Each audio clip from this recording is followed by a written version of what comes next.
Don't tell you you need an ID to get into the Eagles Lodge in Monmouth. Is that where you're at? Yeah. What is it? The ninth green at 9 p.m. Yeah. Yeah. Don't stand there and get in the front of the sprinkler. Word is I'm bringing home the bacon. Word is they don't see what it take to make it, but the word on the street side make it look easy. I'm flattering, cool, way too easy. Word on the street is I make it look easy. Welcome, ladies and gentlemen, to the Diggle's Diamonds podcast. I have lost track of what episode this is for season two. I'm going to guess number 9. We decided today to go a little bit different route. Mr. Bentley had the idea, hey, maybe we should talk to some college freshmen ahead of their first season.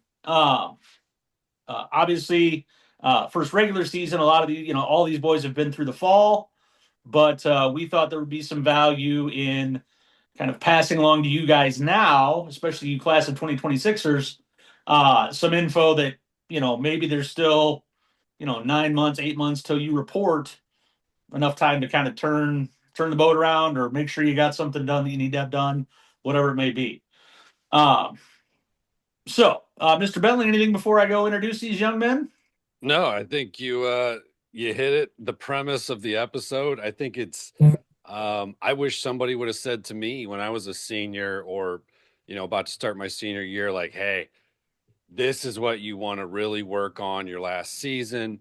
Oh, and hey, when you get on campus, don't do this, beware of this. I think it'd be very valuable. And that's kind of where this episode came from in my clogged brain. Don't tell you you need an ID to get into the Eagles Lodge in Monmouth. Is that where you're at? Yeah. What is it? The ninth green at 9 p.m. Yeah. Yeah. Don't stand there and get in the front of the sprinkler. Nice. All right. Well, I'm going to go clockwise here from the upper left, at least as it looks on my screen. So, joining us is a shortstop from Heartland Community College, by way of Chillicothe, Illinois Valley Central, Cole Yates. Cole, Uh, say hello. How's it going?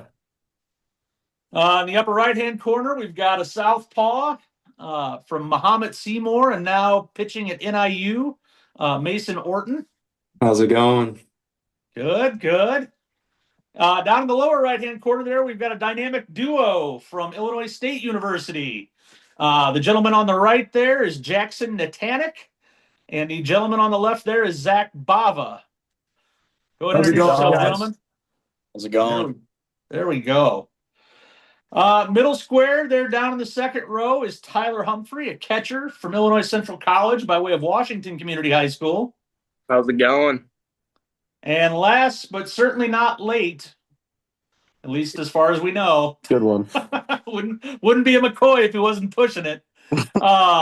Is none other than Illinois Central College third baseman Micah McCoy, also by way of Washington Community High School. So, gentlemen, we appreciate you joining us. As Mr. Bentley put it out in the fourth quarter of the NFC title game, we've not done a great job of planning these for evening recordings. So, Mr. Bentley, you want to fire it off first? Do you want me to take the lead here? Yeah. Let's start with our with Zach and Jackson since we've got the double on one screen. Um, Zach, first of all, congratulations to you being the all-time hits leader at Naperville North. That's a big deal. Thank you. Uh, that's huge. And Jackson, same to you. You come from Brother Rice, I believe, and boy, talk about a talented group that you guys have. I was just looking at your numbers. I don't think I've seen anyone with 8 saves in high school. Was that kind of what coach was using you as come in late and just wrap it up in tight games? Yeah, it kind of started my sophomore year, and I kind of took that role on. They tried to use me as a starter, and I didn't really have the gas in the tank after like playing infield the past 3 or 4 days. So he just kind of put me in that role, and it stuck with it all throughout my high school career. I think it's a great role and very important, like for playoff situations. And then on top of that, you hit 374, 11 doubles, 3 bombs, 39 ribeyes. Uh, it's a special thing to play two-way in Division One, and looks like you're going to get a chance to do it. So I'll kind of start with you two, and I'll go with the list of questions that Diggle came up with. I like all of them. For both of you, and whoever wants to go first, I don't care. But what's the biggest welcome to college baseball moment you had when you got on campus? It can be on the field, off the field, and then based on that moment, like how did it affect you, and what did you change or not change? Uh, I'll go first. For me, and I feel like Jackson can say the same thing. It was definitely managing our time. When you get on campus, like in high school, you kind of go at your own speed. You live at home, you do all that stuff. You get here, we have early morning lift, and then we have class, and then we have practice, and it's kind of every day. And then in the beginning, it was kind of hard because you're not used to waking up that early and stuff like that. But as the semester got on, you have to really pay attention to what you're eating, how you're sleeping. Like that stuff really does end up like it matters a lot when you get to school compared to when you were in high school. I'll kind of second off that. Like when we got to campus in the first couple of weeks, we were talking to some of the older guys, and they're like, "Yeah, freshman year is just rough. Like it's a big transition, and like there's no real way to prepare for it. You could say you are, but you kind of just have to experience it and be the worst player on the team, you know."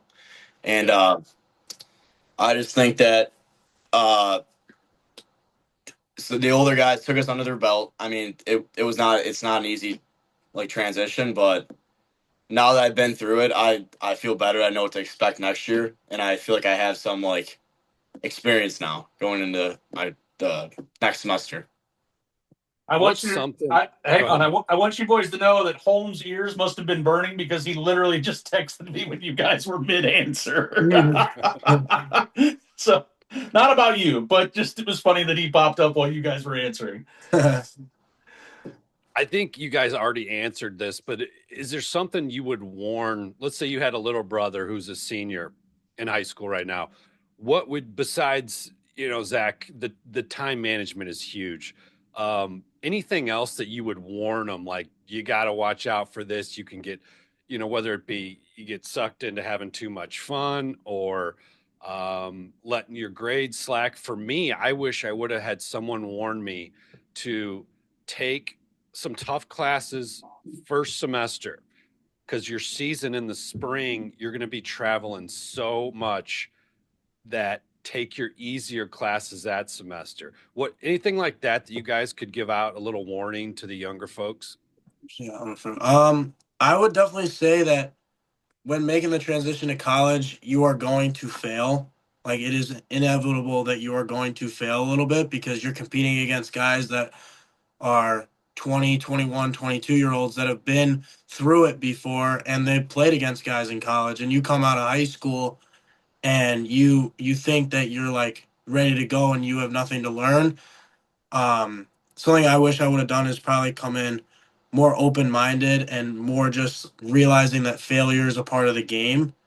And I wish I would have handled a little bit. I wish I would have handled it a little bit better, in a sense that I wouldn't have let it like kind of like make me upset or make me tense. Or I wish I would have just like gone with the flow a little bit better and just taken the punches and learned how to fail a little bit better.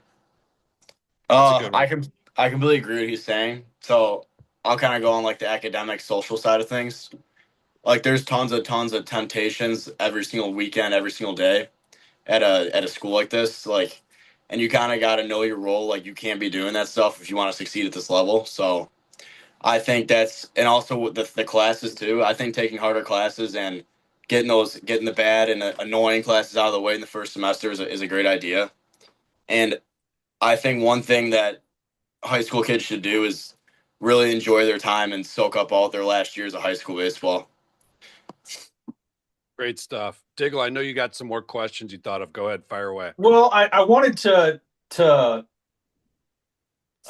of pick up on what each of the other guys thought too, but real quick for our two catchers, Zach and Tyler, what was the biggest change as far as handling the staff? I know, Tyler, we give you the freedom to call pitches. Zach, I don't know what Home does, but what is there been anything on that side that you've had to learn a little bit catching wise?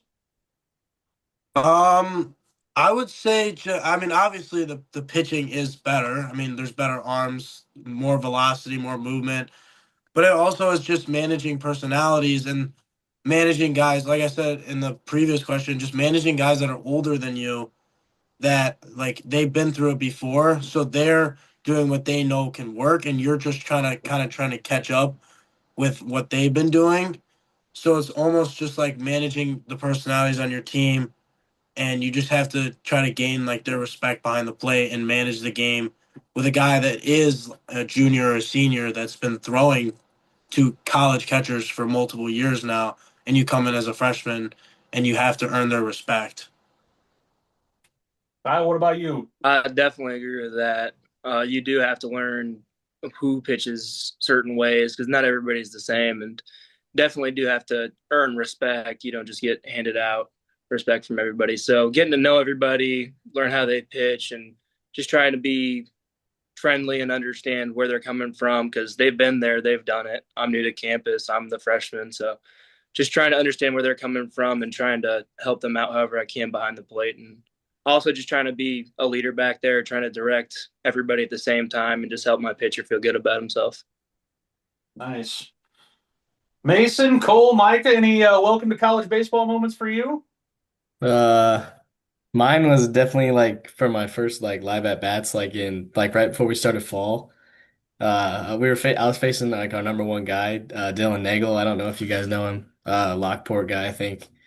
And it was like first at bat and like the first of the day, and I was like, all right, he's just gonna throw me a heater, like let's go.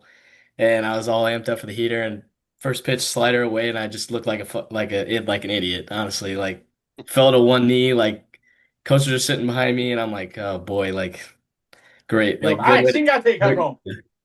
yeah. Yeah, for me, I would say it was like my first time going out in the inter squad in the fall, and coach called a slider, and in high school you can get away with hanging a slider every once in a while, but this time it got taken into the parking lot in left field. So I would say that that's the welcome to college baseball moment for me. Nice. Micah, what about you? Um, I don't know. This one was kind of my fault, but I think it was like our second inter squad. I like hit a ball that I thought it was a homer, and I bat flipped.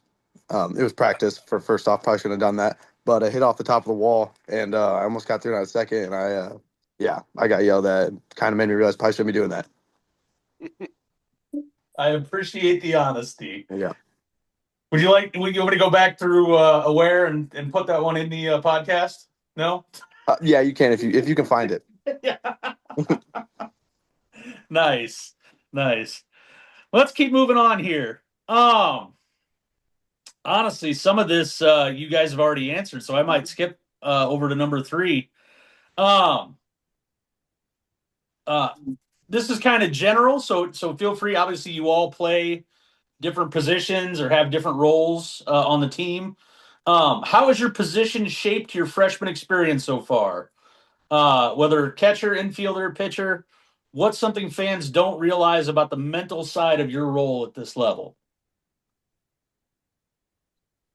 Well, being a catcher definitely takes a toll on the body, and they don't really realize how every day you're getting beat up. Like you're blocking balls, you're catching 5, 6 bullpens a day, and you don't really get a hit. So a lot of that's got to be in your free time or before or after practice, and just doing the best you can to take care of your body and also try to get extra work in. It's a lot harder than people might think. Okay. For me, I would say like with obviously Jimmy Anderson in front of me, like it's been kind of tough. Like I have no idea like if I'm gonna play that day or like how it's gonna go.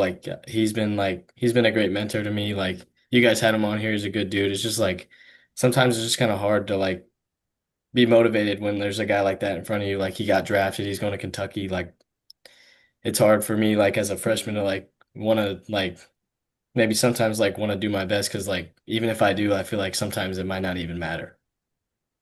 Yeah, it's a good, honest answer. And that, Yeah. Feeling vulnerable and not as confident as you once were a year ago.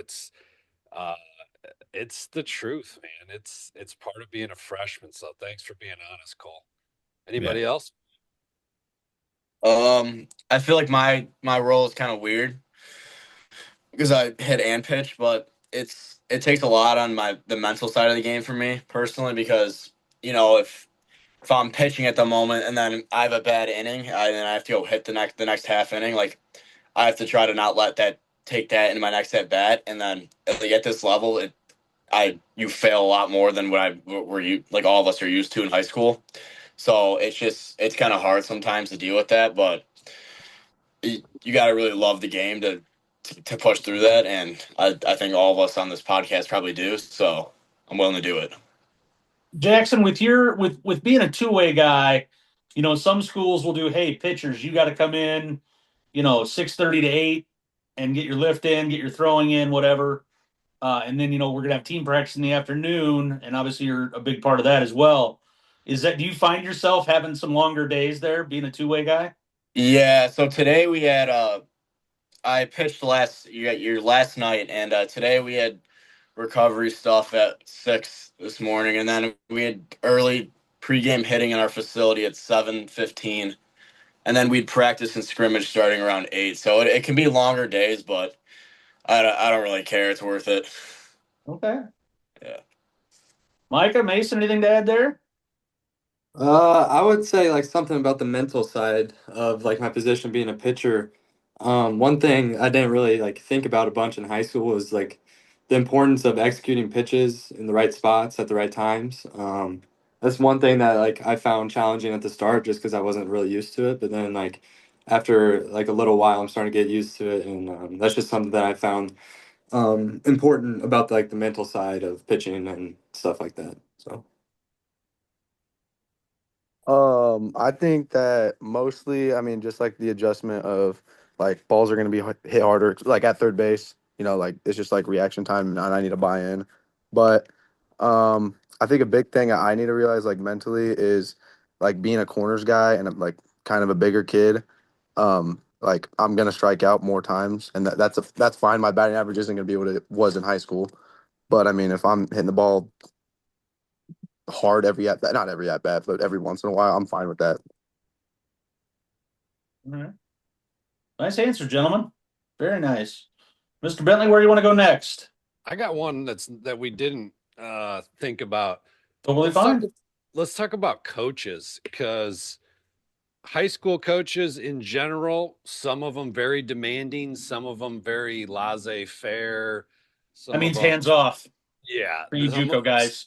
some of them say go take batting practice for 3 hours, and then go home.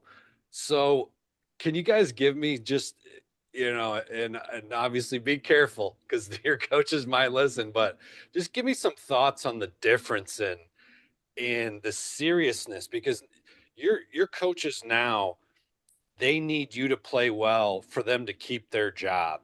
Can you guys just chime in on the change of the seriousness between your high school coaches and your college coaches? And that's not to say that your high school coaches weren't serious about winning, but I don't think not making the playoffs was going to cost them their job, most likely. Go ahead, anybody can chime in on this one. I'll start. I feel like my biggest change was that in high school, my coach was more worried about like the team as a whole, and like he didn't really spend much time with the catchers because he didn't really know much about like catchers work, so it was kind of run by like the players. So last year I kind of ran all my own drills. Like we were kind of doing our own stuff. Whereas this year, Home is not only the head coach, he also is a huge part in doing the catching stuff. So we have a very like close relationship and talking all the time because he was the catcher and he played professional baseball. So it's really interesting to see his perspective as someone who played at the highest level. And I feel like for me as a catcher, having a head coach that was a catcher as well gives me just such an advantage because he has so much insight and knowledge about the game that he has just not only changed the physical aspect of being a catcher for me, but also the mental aspect of it. And just I've become so much of a smarter player behind the plate and at the plate. Just to add on to your answer there, Zach, for those not aware, ISU head coach Steve Holm was a college shortstop at Oral Roberts, got drafted, walked into the clubhouse for like his first day in pro ball, and they had catcher's gear in his locker, and he's like, I don't think I'm in the right locker. They're like, nope, you're a catcher now. So I mean, that's just how quick it can happen. Like like he didn't get any say, and that's most of us would agree. What if you're in pro ball, you tell me what swamp infested with gators you want me to swim across or whatever, and I'll do it because I want to stay here. So Yep. I've heard that story a lot, Diggle. Friend of the podcast, Evan Farner, former Peoria Notre Dame ICC Bradley player. He was with the Cubs in AA, I believe, and he's hanging out with Randy Wells, who had a nice 3-year run as a strong pitcher for the Cubbies in the Big Show. And Wells was a catcher, and he's sitting there in the room with him, and the phone rings, and Wells answers, and he hangs up, and Farner says, Wells, what was that? And he goes, I was just told they're going to release me unless I want to try to be a pitcher. So I guess I got to learn how to pitch. And he did, and made the show. So you never know. that is true. That is true. Man, we have covered so much of these already. That's crazy. You want to get a few more answers from on the coaching stuff? Yeah, let's get a few more answers on the coaching stuff there. Yeah, cut everybody off.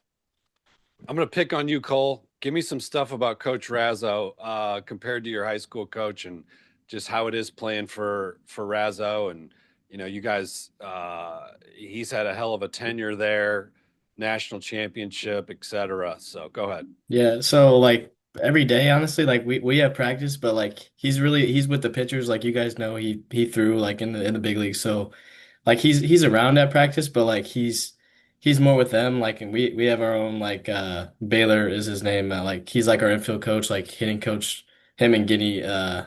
And I do most of my work with Baylor every day. So when he's at practice, I'm not really talking to him much, like unless it's like I got a direct question for him. But like he's mostly with the pitchers. But like as far as like off the field goes, like when we have like our own meetings and stuff, like all he's worried about is winning, like whatever it takes. Like he doesn't care, like no matter circumstances, he's just trying to win all the time. And that's like actually it's pretty similar to my high school because Coach Hofer at IVC, I mean that's really what he wanted to do too. Like he just instilled in our head that we were gonna like sell out to win no matter who's on the field. Like that's just our only goal. Like whatever you gotta do to win.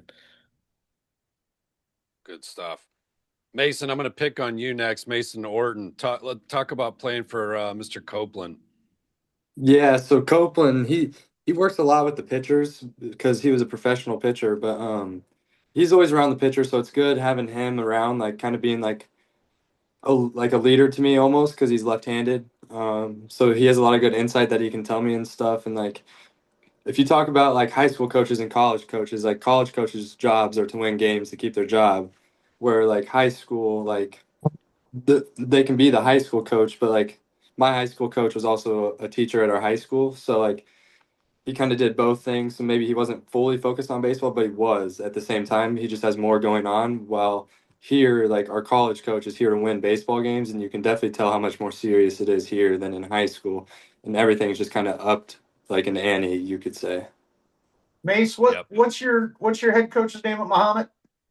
Nick DiFilippo. DiFilippo, that's it. I couldn't remember his last name. I wanted to say DiNardo, but he's a great dude, man. Every time I've talked to him, he is just absolutely wonderful. Yeah, he's good.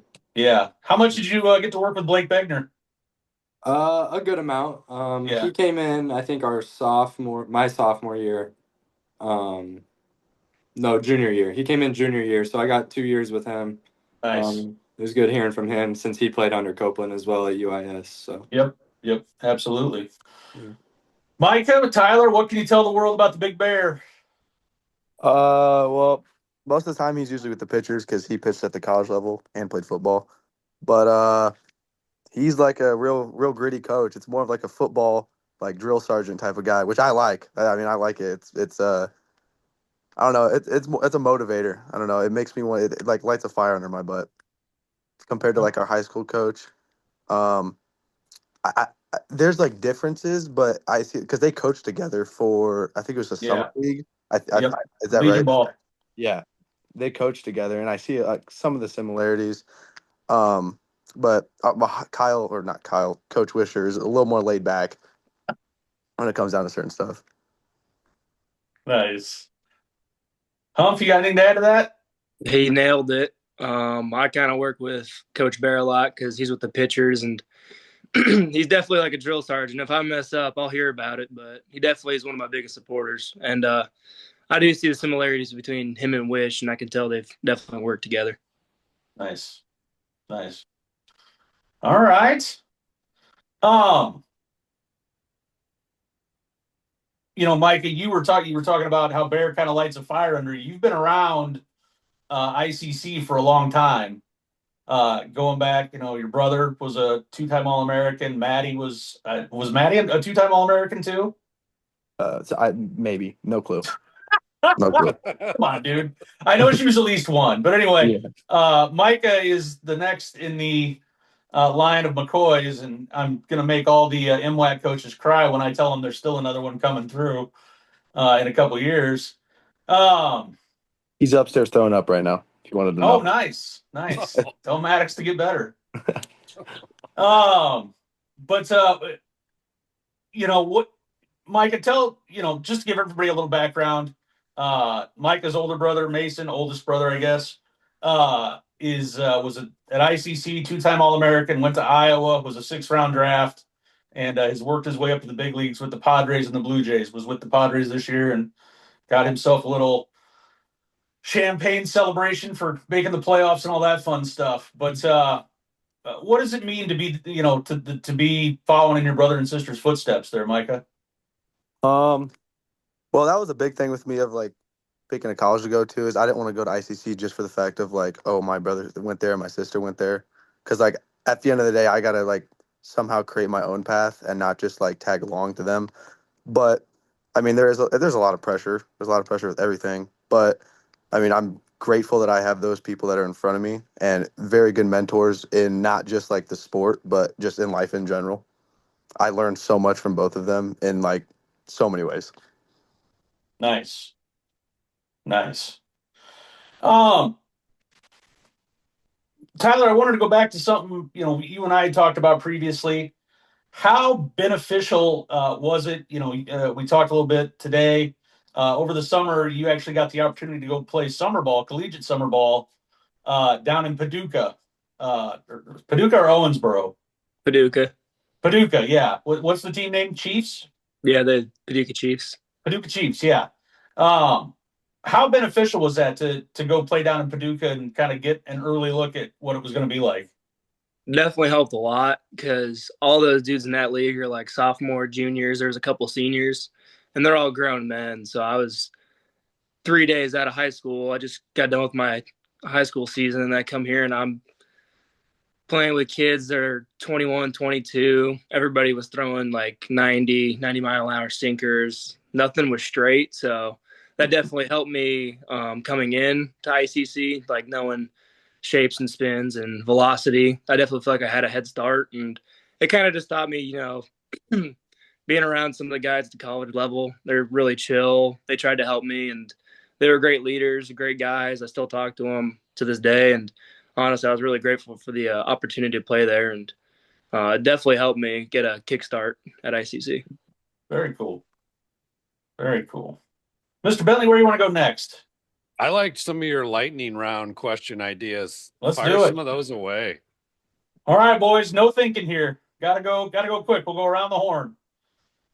Start with Cole. He's gonna hate this because I send him suggestions all year. Your walk-up song right now, no overthinking. Not any of the ones you sent me, that's for sure. Thanks, buddy. Good to know that you're taking your uncle's advice. That's very nice of you. There's a Justin Timberlake song I kind of like. Get out. You'd hang up right the No, fuck now. it's good. It's good. It's good. It's Summer Love, I think is what it's called. Oh my God. Yeah, that's I good. have failed at everything I've ever done. No, it's good. Come on. Oh, I am going to mock you ceaselessly. Mason, what do you? Pitchers have it rough. You guys got to find 2 clean minutes to go out to. That's hard in today's music. Yeah, it's pretty tough. For me, I'll probably just say the good old classic Enter Sandman for me. Okay, Oh yes. nice. I like it. Jackson, Zach. I did No Church in the Wild by Kanye West. Okay. All right. And then I did Iron Man by Black Sabbath, right, Jay? Black Sabbath. Nice. Nice. I approve of the old school metal one. Very nice. Yeah. Humph, what are you going with? Probably California Love by Tupac. Very nice. Very nice. McCoy? I like to be a little different. I like to do one where nobody's ever heard it. So I got one by Cardi B. It's called Tomorrow Too. It like says my nickname in the beginning, so it kind of makes sense. Oh my God. The infielders have brought nothing to this podcast. Cardi B. Come on. Okay, easy there, Timberlake.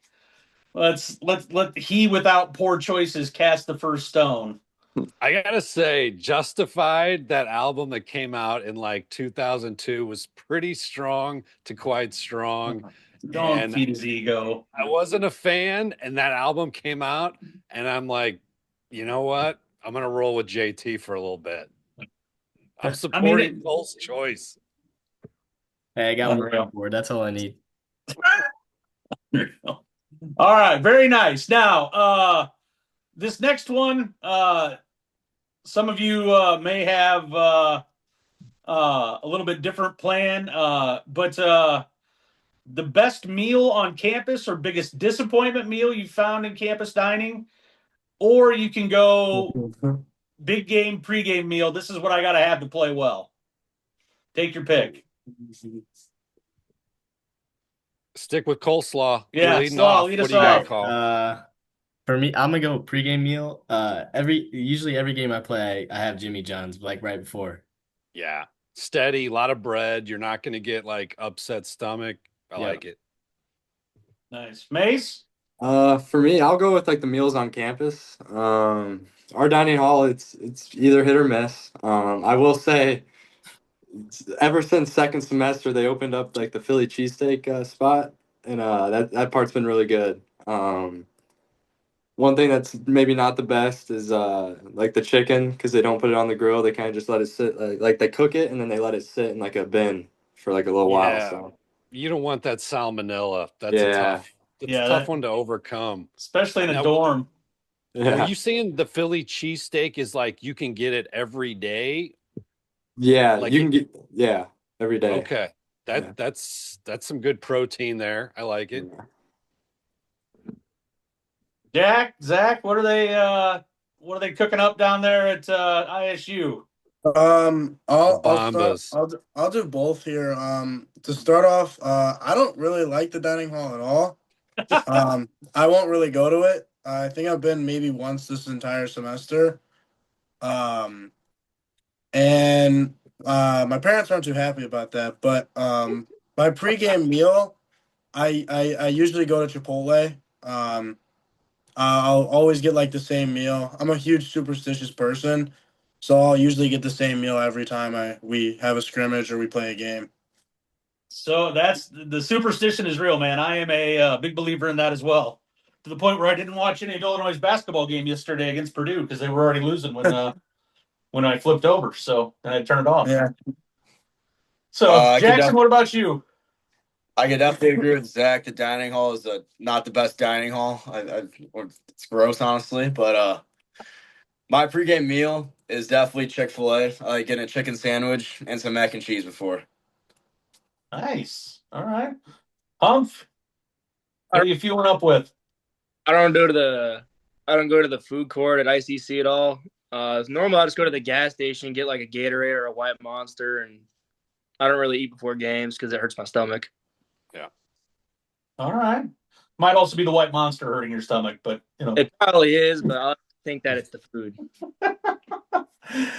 McCoy? Yeah, I don't go to the dining hall or food court or whatever. I usually just get a nice big like stack from Moe's. That's my stuff right there. That's what I eat. Nice. I've had 4 of them this week, I think. Oh my God. Yeah. Nice. Nice. Let's see. Next one up. Back to the top of the order here. If you weren't playing baseball, what sport or job would you be doing? Uh, well, for me, probably just learn a trade, honestly. I don't know if I could play any other sports being like I'm like 5'8", so that wouldn't really work. I'd probably be an electrician or something. Very nice. Mace?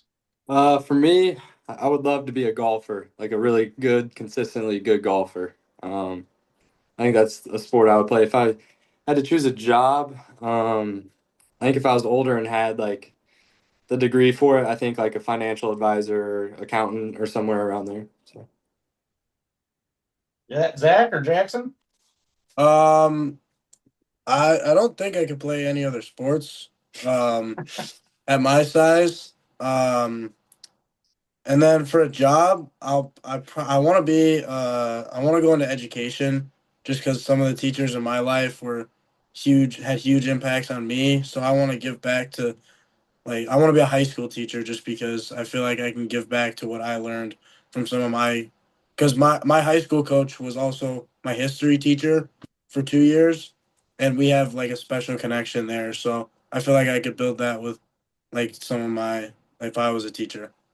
Gotcha. You looking to teach history? No, more physical education. I gotcha. Don't Okay. tell Diggle that. What? Don't say you want to teach history. He'll go on. Well, no, I was gonna offer him some help. If he wants a student teaching spot down the road. Oh, okay. All right. Jackson? I don't think I could play other sports either. I'm only like 5'9" or 5'10" if I'm lucky. Um, I think I'd either probably be like somewhere in like the business industry or maybe like a firefighter. I like that too. Nice. Very nice. Humph? Following dad to the military? What's that? You following pops into the military? Nah, no. He doesn't want to do, and my mom would probably kill my dad if he let me do that. I'd probably try and go back to kind of like high school. Might as well make it work, or I'd try to be a cop. All right. McCoy? Um, I would say I would try some hoop dreams, but I don't think that'd work. So probably just go to a trade or something. I don't know. I'm not very good at school. I still remember when you were like 8 and you're like, I'm not going to play baseball. I was like, you're out there dribbling around at the gym while Mason going to work out. I was like, Yeah. the hell you aren't. All right. Last one, gentlemen. Let's see here. Oh, my stupid thing went. Wasn't To it sleep. Funniest Teammate? Oh, no, I skipped that one. So that right. I didn't know since, we might not know the kid or whatever. That's true. Last but not least, this was actually the one I wanted to get to. If MLB The Show ratings were real, what would your best attribute be, and what would the rating be? Like where on the 0 to 100 scale? For me, definitely fielding for sure. I probably whatever the threshold is to just get diamond defense, I'd probably do that. Like I don't know what like an 87 or 88. All Maybe right. I'll give myself like a 90. For me, I would say something probably arm strength. I would say. I would probably rate myself like a 90. I would say as well, arm strength wise. All right. Zach? I would say I guess MLB The Show would be power, but definitely like strength or power. I'd probably give myself like 93, 94. I'm a pretty strong guy, so Very cool. Jackson? Uh, it'd probably be fielding or my arm strength. I've been blessed with a good arm, so probably like in the low 90s somewhere, the arm strength. All right. Humph? 99 speed. I'm playing. I'd probably go with like 89 contact or 91 contact, somewhere in there. Okay. All right. McCoy, bring us home. I'll probably go like mid to low 90s in power, and that's about it. All right. Well, Mr. Bentley, you got anything else for these young men? One quick one. Each of you give us one kid from your high school who's younger than you that we should keep an eye on. Who, it doesn't have to be a senior, but that's fine. Junior, sophomore, somebody you played with last year that is a real good player that we should go take a look at. Go ahead, Cole. I mean, I feel like you guys probably already know what answer's coming with Gabe Perez. He's gonna be my roommate next year. Good dude. I think he's up to 90, I think, from the left side. Wipeout slider. I mean, you guys probably know the story already just because he's local and Ben comes to a lot of my games. So yeah, I'd say look out for him. Yeah, Right for me, it's a younger kid. He was a freshman last year, sophomore this year, I believe. His name's Brendan Bailey. He's a left-handed hitting catcher. He caught one of my bullpens over winter break and looked very impressive to me. So I would say Brendan Bailey. All right. Very nice. Zach? I'm gonna give you probably two names just because they were two freshmen last year. Lawton Close and then Sam Steele. They were the two freshmen up on varsity last year in my high school. And Sam was our leadoff hitter majority of the year, and Lawton hit fifth and pitches. And they had both very good summers. So I'm excited to see what they do and carry on the program this year. I've seen Steele swing on video on Twitter. It's a nice one. He's Yeah, a nice player. really good player. Very cool. Jackson?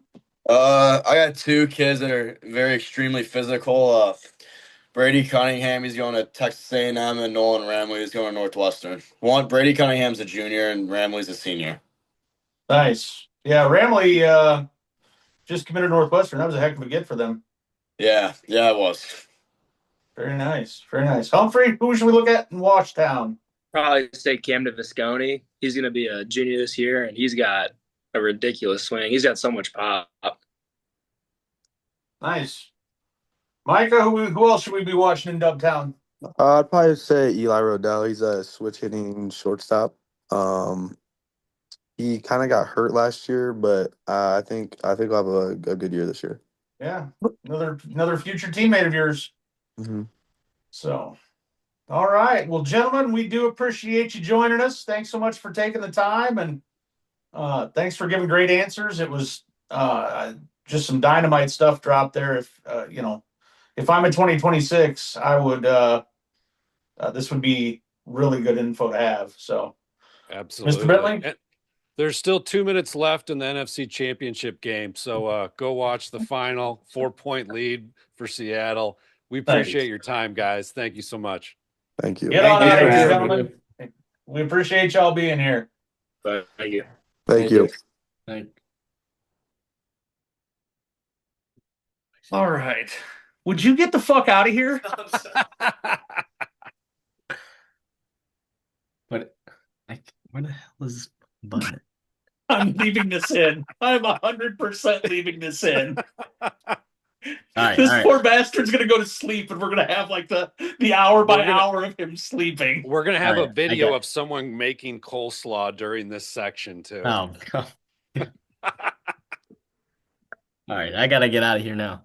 You better figure it Go out, study. son. Go sleep. That was strong. I felt like we were getting so much info so quickly. I looked up at the clock and it was like 8:26, and I'm like, I feel like